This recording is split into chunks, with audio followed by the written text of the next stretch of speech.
Hello, good morning friends. Welcome back to my channel my creations में मैं लता आप लोगों का ढेर सारा स्वागत करती हूँ।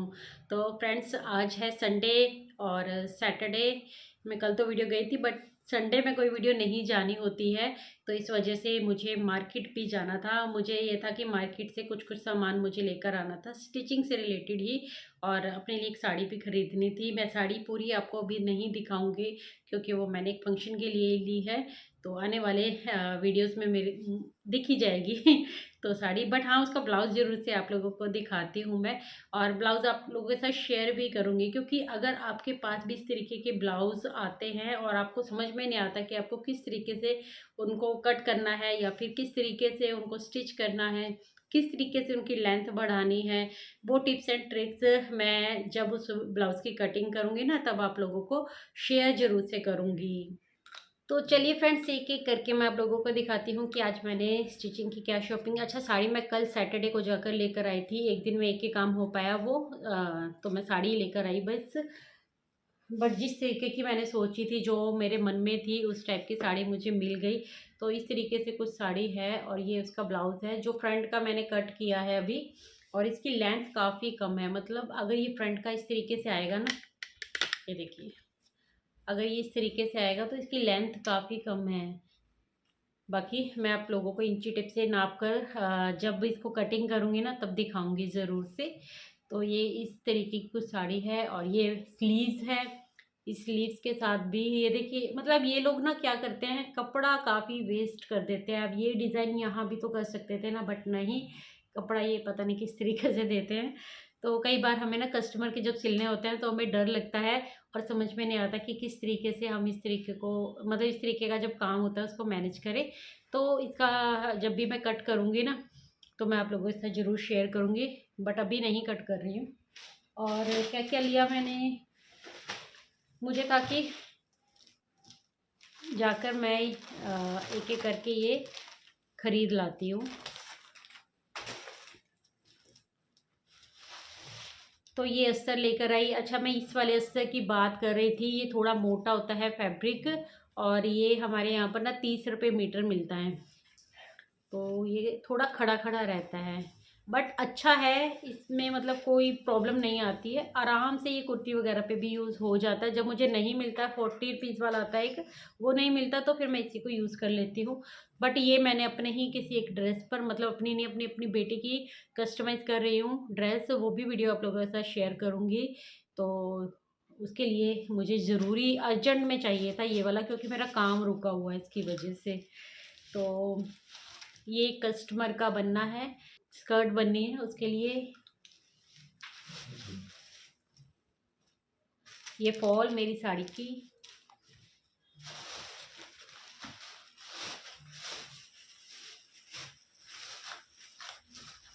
ये बैंगल्स मुझे दिख गई वहाँ पर एक शॉप पर, तो मैंने बैंगल्स ले ली अपने साड़ी के लिए, क्योंकि जो सामान जब लिया जाता है ना, ठीक रहता है, अदरवाइज रखा रह जाता है। अच्छा, ये लेस मैं लेकर आई हूँ, ये भी मुझे ब्लाउज़ पर ही यूज़ करनी है, इस लेस को भी मैं ब्लाउज़ पर यूज़ करूँगी। और जो ये लेस ली है मैंने, ये भी मेरे ब्लाउज़ पे यूज़ होगी। और एक और लेस इसी टाइप की मैंने ऑर्डर कर रखी है मीशो से, वो आ जाएगी तो दिखाऊंगी आप लोगों को कि वो कैसी आई। तो वो भी मैं ब्लाउज़ के साड़ी के ऊपर कुछ यूज़ करने वाली हूँ, तो पूरा लुक मैं आप लोगों को ज़रूर से दिखाऊंगी। तो इस तरीके की लेस, अच्छा, जब मेरा खुद का होता है ना, तो मुझे अच्छा लगता है क्रिएटिविटी करना। मैं अच्छा, अच्छी खासी मतलब हैवी साड़ी है, बट उसके बावजूद भी मुझे अपना क्रिएशन करना ही करना है। तो इस जैसे भी मैं बनाऊंगी आप लोगों के साथ शेयर ज़रूर से करूँगी। ये दोनों लेस उस पर लगने वाली है।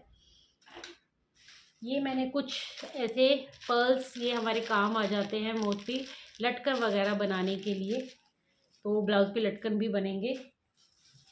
और ये भी एक लेस है जो मैं एक ड्रेस बना रही हूँ, उसके ऊपर यूज़ होगी इस तरीके की लेस।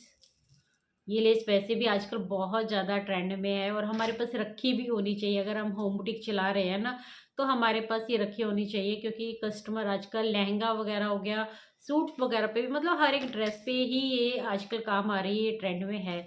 तो इसको भी ज़रूर से अपने पास रखना चाहिए। मुझे ये कम लेनी थी, बट मैंने जितनी उनके पास अवेलेबल थी ना, 3 मीटर ये लेस है जो मैंने ली है।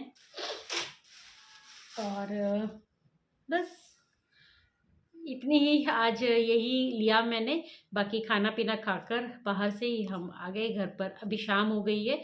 सिलाई का कोई भी काम संडे के दिन नहीं हो पाता है मेरा, ज़्यादातर ऐसा होता है, बट जब कोई इमरजेंसी का होता है तो मैं कर भी लेती हूँ, बट आज नहीं किया है। अभी मैं अपनी वीडियो शूट करने के लिए ही बैठी हूँ, ताकि मंडे को जो मेरी वीडियो जानी होती है वो एटलीस्ट टाइम पर चली जाए।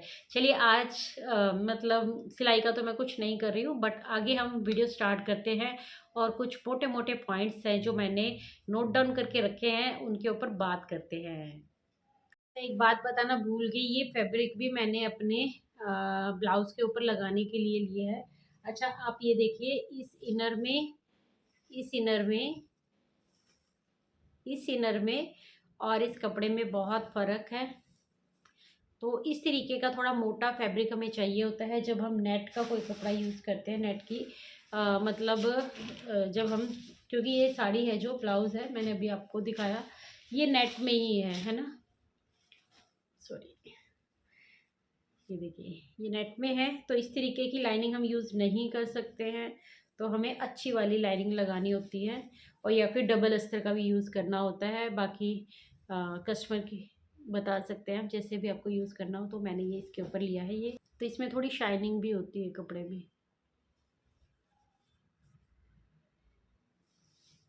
तो चलिए फ्रेंड्स, आज हम बात करेंगे कि रेट लिस्ट आखिर तय कैसे करें। अगर हम बिगनर्स हैं, हमने नया नया काम स्टार्ट किया है, तब हमें रेट लिस्ट क्या बनाकर चलना चाहिए, और या फिर आपको बहुत टाइम हो गया है काम करते हुए, बट आपको अभी रेट अपने इंक्रीज नहीं कर पाए हैं और बढ़ा नहीं पा रहे हैं, तो तब भी आपके लिए वीडियो यूज़फुल रहेगी। तो चलिए फिर आज की वीडियो स्टार्ट करते हैं। तो फ्रेंड्स, सबसे पहले है कि रेट लिस्ट तय कैसे करें।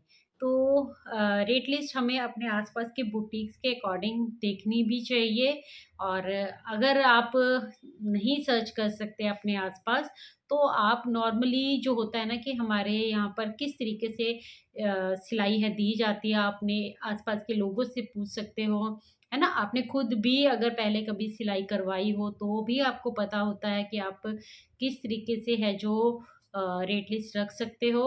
और दूसरा ये है कि जब भी आप बिगनर्स होते हैं, काम स्टार्ट करते हैं, तो आपको रेट हमेशा अपने आसपास के अकॉर्डिंग कम ही रखना होता है। अच्छा, अब रेट की जब बात आती है, तो हर जगह पर आपको अलग अलग टाइप के है जो रेट लिस्ट देखने को मिल जाएगी, है ना। हो सकता है जो मैंने अपनी रेट लिस्ट बना रखी है वो आपके यहाँ पर बिल्कुल भी ना चलती हो, और आप ऐसे एरिया में भी रह सकते हैं जो आपकी रेट लिस्ट ऐसी हो सकती है जो मेरे यहाँ पर बिल्कुल ना चलती हो, कि मतलब मेरे बहुत रेट कम हो उनसे, या फिर आपके अकॉर्डिंग मेरे रेट बहुत ज़्यादा हाई भी हो सकते हैं। सब एरिया के ऊपर डिपेंड करता है। गांव कस्बे और शहरों में देखिए रेट डिफरेंस होना लाजमी बात है, क्योंकि गांव में ना ज़्यादातर लोग हैं जो नहीं देते हैं, पैसे नहीं देते हैं उस तरीके से, और मटेरियल जो हम खरीदते हैं उनके ऊपर भी डिपेंड करता है। क्योंकि देखिए गाँव में और या फिर होलसेल मार्केट्स ऐसी होती हैं, जो हमारे आसपास ऐसी मार्केट्स होती हैं जहाँ पर कि है लेसिस वगैरह बहुत कम रेट पर भी मिल जाती हैं। अच्छा, मैं आपको छोटा सा एक एग्जांपल बताती हूँ कि मैं खुद कल साड़ी लेने गई थी ना, तो उन्होंने मुझे बोला, उनको थोड़ी ना पता है कि मैं कपड़े सिल लेती हूँ या फिर मेरा बुटीक है, ऐसा कुछ। तो उन्होंने मुझे बोला कि आप चाहें तो मैं आपका ब्लाउज़ यहीं रेडी करवा सकता हूँ। पैडेड ब्लाउज़ आपको कितने में मतलब बनवाना है तो बताइए, फॉल लगवानी है साड़ी पर तो बताइए। तो फिर मैंने उनसे जस्ट ऐसे ही पूछ लिया कि आप कितना यहाँ पर चार्ज होता है, इस मार्केट में कितना लेते हैं। तो उन्होंने मुझे बोला कि 600, मतलब पैडेड ब्लाउज़ के भी 600 और 800 तक, मतलब है सिंपल के। और अगर आपको उसके ऊपर कुछ काम कराना है तो वही 150 है जो उसमें बढ़ जाते हैं। बट मैं खुद देखिए, आपको कई बार जो रेगुलर होंगे उनको तो पता होगा, मैं पहले भी एक रेट लिस्ट पर वीडियो बना चुकी हूँ। आप नीचे स्क्रॉल करेंगे तो आपको वो भी दिख जाएगी। बट अभी काफ़ी टाइम हो गया है, और नए नए हैं जो सब्सक्राइबर जुड़ते रहते हैं, तो उनके लिए भी ये वीडियो हेल्पफुल रहेगी, क्योंकि कई लोग बहुत परेशान हो जाते हैं, और कई जगह पर है ना कि काम करते हुए मतलब 1 साल हो गया है, 2 साल हो गया है, उसके बावजूद भी अगर हम उसी रेट लिस्ट पर काम करते जा रहे हैं, तो फिर हमारी ग्रोथ रुक जाती है। तो हमें भी अपनी ग्रोथ करनी है आगे, तो रेट तो इंक्रीज़ करने ही पड़ेंगे ना। तो इसी तरीके से तो मैंने उनको बताया कि मैं 700 चार्ज करती हूँ एक ब्लाउज़ का, वो भी सिंपल अस्तर वाला ब्लाउज़। तो और जो मतलब विदाउट लाइनिंग रहता है, उस ब्लाउज़ का मैं 500 चार्ज करती हूँ। मैं स्टेप बाय स्टेप अपना भी बताती जाऊँगी कि मैं किस ड्रेस का कितना चार्ज मैंने अभी तक किया है, और कितना मुझे आसानी से मिल जाता है यहाँ पर, और मैंने शुरुआत में कितना जो रेट लिस्ट है वो बनाया था, किस अकॉर्डिंग मैं चली थी। अच्छा, मैं आपको क्लियर बता देती हूँ कि मैंने बिल्कुल ये काम नहीं किया कि अपने आस-पास के बुटीक्स वगैरह से पता किया हो और फिर उसके अकॉर्डिंग मैंने रेट रखे हों, ऐसा नहीं किया मैंने। मैंने बस जस्ट अपनी सिस्टर से पूछा कि तुम्हारे वहाँ पर कितना ले लेते हैं? जबकि मैं तो सोसाइटी में रहती हूँ, वो पंजाब में रहती है, तो वो तो बाहर ही सिलवाती है ना अपने कपड़े। तो मैंने कहा तुम कितना देते हो टेलर को अपने आस-पास? तो मैंने बस उसी से जस्ट आइडिया लिया, और फिर मुझे लगा शुरुआत में मैंने सोचा था कि मैं 300 चार्ज रखूँगी सिंपल सूट का, बट फिर मुझे रियलाइज़ हुआ, ऐसी जस्ट अपनी फ्रेंड से बात करते-करते उसने बोला 300 यार, 300 में करेगी तू? 400 तुझे 500 आराम से मिल जाएगा। तो मैंने क्या किया, मैंने 450 है जो फर्स्ट अपना मतलब सिंपल सूट का चार्ज रखा विदाउट लाइनिंग का, और 450 मुझे आराम से यहाँ पर दिया भी गया, तो मुझे कोई परेशानी नहीं हुई। 450 अब मैंने उसको बढ़ाकर 500 भी कर दिया है। अच्छा, एक चीज़ और होती है सिंपल सूट में हमारे, क्या होता है ना कि सिंपल सूट में ये भी आता है कि आप सलवार सूट बना रहे हैं, सलवार और शर्ट है, या फिर पैंट और शर्ट है ना? इस पे भी डिपेंड करता है रेट का। अच्छा, ये जो रेट है आप इस अकॉर्डिंग भी डिसाइड कर सकते हैं कि आपके यहाँ पर पैंट्स के कस्टमर ज़्यादा आते हैं या फिर सलवार के कस्टमर ज़्यादा आते हैं। जिसके आपके पास कस्टमर ज़्यादा आते हैं मान लीजिए, तो उसका आप रेट कम रख सकते हैं, और जो आपके पास कम बनने को आती है ना, तो वो आप ज़्यादा रख सकते हैं, क्योंकि फिर वो कभी-कभार ही आएगा, और जी जो वो पहनता होगा ना, देखिए वो आपके पास सिलवाएगा। जैसे कि मैं सलवार बहुत रेयर ही स्टिच करती हूँ, मेरे यहाँ पर कोई सलवार नहीं पहनता है। मैं ऐसा नहीं कहूँगी बिल्कुल नहीं पहनते हैं, जो आंटी लोग हैं ना वो ही पहनती हैं सलवारें, तो वो लेकर आती हैं, तो मैं उनसे 500 चार्ज किया मैंने अभी तक। उसके बाद मेरे पास आई ही नहीं है कोई भी सलवार बनने के लिए, तो मैंने 3 या 4 ही सलवार है जो अभी तक 2 ढाई साल 3 साल हो गए हैं मुझे, की होगी मैंने, अदरवाइज़ मेरे पास ज़्यादा सलवार नहीं आती है, तो मैंने उसका 500 चार्ज किया। और सिंपल सूट का पैंट का जो सिंपल होता है, फुल इलास्टिक कह लो या हाफ इलास्टिक, बट उसमें कुछ ऐसा एक्स्ट्रा नहीं होता है, सिंपल स्ट्रेट पैंट उसका, और शर्ट का विदाउट लाइनिंग मैं 450 लेती आई हूँ, बट उसको मैंने थोड़ा इंक्रीज़ कर दिया है, अब मैंने 500 चार्ज करना स्टार्ट कर दिया है। तो अब मैंने उसको 500 ही लेती हूँ, और सलवार का अगर आएगा तो उसका मैं 500 ही ले लूँगी। मुझे ऐसा कुछ नहीं लगता कि, क्योंकि सिंपल सलवार में भी कोई ख़ास फ़र्क नहीं पड़ता। हाँ, अगर वो लाइनिंग वाली है तो रेट प्लस हो जाता है, तब आप 900 तक भी चार्ज कर सकते हैं अगर फुल लाइनिंग का सूट है। इसी तरीके से अगर फुल अस्तर वाला दोनों सूट है तो आप 900 चार्ज कर सकते हैं।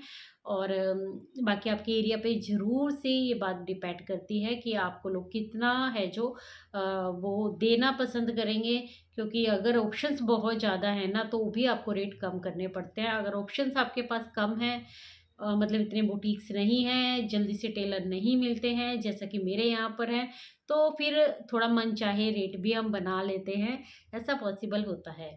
चलिए, अब हमें पता चल गया कि रेट लिस्ट कैसे तय करें। तो सिंपल सूट का मैंने बताया आपको, मैं 500 चार्ज करती हूँ, लाइनिंग होगी तो 700 प्लस कोई भी डिज़ाइनिंग है, स्लीव्स में कोई डिज़ाइनिंग है, लेस का डिज़ाइन है। अच्छा, लेस पे भी डिपेंड करती है कि आप लेस कौन सी 20 रुपये मीटर वाली लगा रहे हो, 50 रुपये मीटर वाली लगा रहे हो, 100 रुपये मीटर, 180 रुपये मीटर, मतलब हर टाइप की लेस आती है आजकल मार्केट में, तो उस पे भी डिपेंड करता है। तो उस तरीके से भी आप चलेंगे तो 700 प्लस 50, 100, 200 तक आप रेट इंक्रीज़ कर सकते हैं। फुल लाइनिंग सूट का 1000 तक, 12,000 तक भी रेट है जो चला जाता है, क्योंकि अगर उसके ऊपर थोड़ा सा भी काम होगा तो फिर रेट हाई हो जाता है। अब बात करते हैं हम सेकंड पॉइंट की, वो है अर्जेंट सूट जब आपके पास आ जाए, यानी कि फेस्टिवल्स हैं मान लीजिए। वैसे भी अगर किसी को अर्जेंट में कई बार होता है कि कहीं जाना पड़ गया, तो आपके अर्जेंट का कोई भी काम आता है, मान लीजिए रात को दिया गया है, सुबह देना है, सुबह दिया गया है, शाम को आपको तैयार करके देना है, तो आप क्या करोगे? आप बाकी काम को साइड करोगे, पहले उसका काम सिलोगे। तो आपने क्या किया, आपने अपने अर्जेंट मतलब जो आप काम कर रहे थे उसको साइड में कर दिया और उनका काम पहले ले लिया, तो फिर आपका रेट इंक्रीज करना बनता है। तो आप क्या करेंगे कि उसको 100 रुपये एक्स्ट्रा करके आप उस सूट को सिल सकते हैं, और आप साफ पहले ही बोल सकते हैं कस्टमर को कि अगर आपको अर्जेंट में सूट सिलवाना है तो उसमें 100 रुपये प्लस हो जाएगा, और अगर आपको नहीं सिलवाना है तो आप कभी भी सिलवाना है तो फिर ठीक है, अगर आपको अर्जेंट में सिलवाना है तो 100 रुपये एक्स्ट्रा लगेंगे ही। और इसको ज़रूर से आपको करना है। देखिए अदरवाइज़ क्या होगा ना, कोई भी कभी भी आएगा आपके पास अपने कपड़े लेकर, और फिर अपने मन चाहे तरीके से आपसे रेडी चाहेगा। तो देखिए हमारे पास कभी कोई काम की कमी नहीं होती है, और काम की कमी हो तो मैं कहूँगी 50 रुपये ले लीजिए आप एक्स्ट्रा, और 50 रुपये छोड़ दीजिए। और अगर आपके पास अच्छा खासा काम है, आप अपने काम को साइड कर रहे हैं, उनका काम पहले करके दे रहे हैं, तो फिर आप 100 रुपये ज़रूर से एक्स्ट्रा लीजिए। और अगर उसमें काम ज़्यादा है, कुछ डिज़ाइन भी है, तो आप 200 तक भी जा सकते हैं। अब बात करते हैं हम ब्लाउज़ की, जो मैंने पहले भी आपको बता दिया कि जो सिंपल का होता है मैं 500, फुल अस्तर का है मतलब फुल अस्तर यानी लाइनिंग का है 700, और जिस तरीके का ब्लाउज़ मैंने अभी शुरुआत में आपको दिखाया जो कि मैं स्टिच करने वाली हूँ, अगर मैं किसी और का स्टिच करूँगी तो मैं आराम से उसका 1500 तक चार्ज करूँगी। और वो आपको आने वाली वीडियोज़ में किसी में दिखेगा कि मैंने किस तरीके से उस ब्लाउज़ को बनाया है, क्योंकि उस पर मैंने अस्तर भी अलग लगाया है, और उसमें ब्लाउज़ में कपड़ा कम है, उसकी लेंथ बढ़ाने के लिए हमें काम करना होगा। तो जब भी हमें काम एक्स्ट्रा करना होता है तो रेट भी एक्स्ट्रा ही लगते हैं। अब फुल पैडेड ब्लाउज़ का आप 1000, 1100 और 1500 तक भी चार्ज करते हैं, बट मैं अगर फुल पैडेड ब्लाउज़ मेरे पास नहीं आते हैं, इतना कम आते हैं, तो भी मैं उनका 1000 तक चार्ज कर लेती हूँ। मैं बहुत ज़्यादा उसका चार्ज नहीं करती हूँ। और फिर बारी आ जाती है कुर्ती लहंगा की, जो मेरे पास अभी करवा चौथ के आसपास बहुत ज़्यादा आई थी। तो कुर्ती लहंगा है जो, उसके मैं चार्ज करती हूँ, एक मैंने उसमें से वीडियो शायद शेयर भी की थी आप लोगों के साथ, तो उसका मैंने 2000 चार्ज किया था। कुर्ती लहंगा विद दुपट्टा, और अच्छा उसके ऊपर मैंने लेस यूज़ की थी, वो लेस मेरी खुद की खरीदी हुई थी। तो उस लेस को मैंने पूरे लहंगा पे, कुर्ती पे, और थोड़ा डिज़ाइन मैंने उस पे भी डाला था, यानी कि दुपट्टा पे तो दुपट्टा पे और कुर्ती और लहंगा मैंने 2000 चार्ज किया था। और मुझे पता है अगर यही काम मेरे आसपास की कोई बुटीक करके देगी तो वो 2500 से कम नहीं लेगी, तो मैंने फिर भी अपने अकॉर्डिंग यहाँ पर कम ही लिया था। 2000 मैंने उसका चार्ज किया था। इसी तरीके से मैं लहंगा के है जो लहंगा की चार्ज लेती हूँ 1500, जो लाइनिंग वाला होगा लेकिन विदाउट लेस। अगर लेस का काम है या तो कस्टमर खुद लेस ला कर दे, लेकिन लेस लगाने का भी तो पैसा बनता है ना, तो 50 आप प्लस ज़रूर करिए उसमें भी। और अगर विदाउट लेस है, सिर्फ अस्तर का यूज़ किया जा रहा है। और अच्छा एक और चीज़ होती है,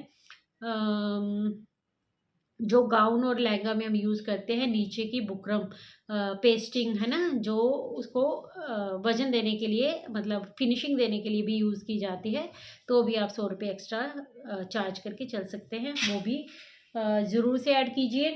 बात आ जाती है कली प्लाज़ो की, तो मैं सबका 1500 ही चार्ज करती हूँ अभी तक तो, चाहे मतलब गाउन हो, शरारा हो, और कली प्लाज़ो हो, इस टाइप की ड्रेसेस का मैं 1500 ही चार्ज करती हूँ। बाकी डिज़ाइनिंग वगैरह ज़्यादा हो जाए तो अलग है, बाकी इतनी कुछ खास डिज़ाइनिंग अभी तक मैंने नहीं की है इन पे, और लेस वगैरह का यूज़ किया है तो भी मैं 1500 चार्ज कर रही हूँ। और लेस अगर उनकी है तो ठीक है, अदरवाइज़ मैंने लगाई है तो 200, या फिर लेस के अकॉर्डिंग भी मैं आगे देख लेती हूँ। डिपेंड करता है कि हम लेस किस टाइप की लगा रहे हैं। लेस अगर महंगी है, हमारी कॉस्टली आई है, तो हम उसी तरीके से रेट इंक्रीज़ कर सकते हैं। बाकी बार बार एक ही बात कहूँगी कि किसी की रेट लिस्ट पे मत जाइए। थोड़ा आप आइडिया लेने के लिए आपको ये वीडियो काम आ सकती हैं, और लेकिन आप थोड़ा अपने अकॉर्डिंग देख के चलिए। आपको कितना टाइम हो गया है काम करते हुए, आपके काम में फिनिशिंग कितनी है, आपके पास कस्टमर कितने आते हैं, इन सब के ऊपर रेट लिस्ट आपको बनानी चाहिए। तो आप अगर बीच में बनाकर चलेंगे ना, तालमेल बिठाकर चलेंगे, तो आपके पास अच्छे से कस्टमर आएंगे और आपका काम है जो ग्रोथ करता जाएगा। अच्छा, जब हम बिगनर्स होते हैं, जब हम स्टार्ट करते हैं, तो अब हमें कॉम्प्रोमाइज़ करके चलना पड़ता है। और अगर आपको काम करते हुए टाइम हो गया है, 1 साल 2 साल हो गया है, और आपने अभी तक अपने रेट लिस्ट है जो इंक्रीज़ नहीं की है, तो वक्त आ गया है, आप उसे बढ़ा सकते हैं। धीरे धीरे करके बढ़ाइए। जो कस्टमर आपके कभी भी पैसा वैसा देने में दिक्कत नहीं करते हैं, उनसे स्टार्ट कीजिए और धीरे धीरे करके अपनी रेट लिस्ट को इंक्रीज़ कीजिए। अच्छा, दूसरा एक और पॉइंट है कि आप अगर अस्तर अपने आप से लगाते हैं, तो आप ये रेट लिस्ट के अकॉर्डिंग चलेंगे। लेकिन अस्तर अगर मतलब कस्टमर लेकर आ रहा है खुद से, कई जगह पर क्या होता है ना, गाँव कस्बों में ज़्यादातर ऐसा होता है कि कस्टमर क्या कहते हैं ना कि हम खुद की अस्तर ला कर देंगे, आप बस बनाई है जो वो लगा लीजिए। लेकिन अगर अस्तर आप धोकर लगा रहे हैं, फिर उसको प्रेस भी कर रहे हैं, अस्तर को यूज़ भी कर रहे हैं, और दूसरी बात ये है कि अस्तर के साथ जब हम स्टिच करते हैं और एक सिंपल स्टिच करते हैं, तो फ़र्क तो होता ही है ना। तो भी आपकी जो चार्जिंग है जो उसके अकॉर्डिंग होनी चाहिए, आपकी मेहनत के अकॉर्डिंग होनी चाहिए। तो दोनों तरीके के कस्टमर आते हैं कि कई लाइनिंग लेकर आ रहे हैं, और कईयों की लाइनिंग जो है, मतलब ज़्यादातर की लाइनिंग आप खुद ही लगा रहे हो। तो आप वैसे तो इसी तरीके से काम करिए कि अस्तर खुद का लाना शुरू कीजिए, मतलब खुद का ही यूज़ कीजिए, और फिर आप अपने तरीके से है जो रेट लिस्ट बनाइए। कस्टमर अगर कोई कोई ऐसा आता है कि अपनी भी लेकर आ रहा है, तो ठीक है, कोई बात नहीं, बट इसी तरीके से चलिए। मेरे यहाँ पर तो देखिए, मुझे कभी फेस नहीं करनी पड़ी। मुझे अस्तर वो खुद ही बोलता है कि हमें सिरदर्दी नहीं पालनी है अस्तर लाने की, आप ही अस्तर लेकर आएंगे, मतलब आप ही यूज़ करेंगे, बस हमें मतलब बता दीजिए रेट इसका कितना होगा। तो इसी तरीके से होता है। बाकी कई जगह पर होता है ऐसा कि अस्तर भी खुद लाकर दे देते हैं। ज़्यादातर गाँव वगैरह में, छोटे शहरों में इसी तरीके से होता है। अपने आस-पास के जो होते हैं लोग, वो कह देते हैं हम अस्तर ले आएँगे और आप अपना सूट बना के हमें दे दीजिए। अच्छा, जब भी आपके पास कोई वर्क वाला सूट आ रहा है, या फिर किसी के ऊपर आपको लेस यूज़ करनी है, तो जो भी अगर आप खुद लेस लेकर आ रहे हैं, तो देखिए उसका मतलब आप चार्ज साथ-साथ में बता दीजिए अपने कस्टमर को कि इतने में ये लेस आई है, तो इतना इसका मतलब चार्ज होगा। आप जब भी डील करें ना कस्टमर से, तो आपके पॉइंट्स क्लियर होने चाहिए, ताकि उन तक जो बात पहुँचे ना, वो भी क्लियर ही पहुँचे। तो अगर आपके जो कस्टमर है वो आनाकानी करते हैं कि नहीं नहीं ये लेस तो इतने में नहीं आई होगी, या फिर ऐसा है, मतलब किसी भी टाइप के कस्टमर होते हैं जो कुछ भी बोलते हैं, तो इस तरीके से इनको हैंडल करने के लिए क्या है ना कि आप कहिए कि आप खुद लेस ला के दीजिए। जैसे ही आप लेस ला कर देंगे, मैं वैसे ही इसको यूज़ कर दूंगी। अगर आपको मेरे तरीके से चलना है, मतलब आप लेकर आ रहे हैं लेस को, तो जो भी उसका है, मैं कहूँगी कि ईमानदारी के साथ चलिए। जो लेस आई है उस तरीके से आप उसको रेट ले सकते हैं। हाँ, आप अपनी मेहनत, जो लेस लगाने की मेहनत है, सब कुछ है, वो 50-100 रुपये आप ऐड कर सकते हैं।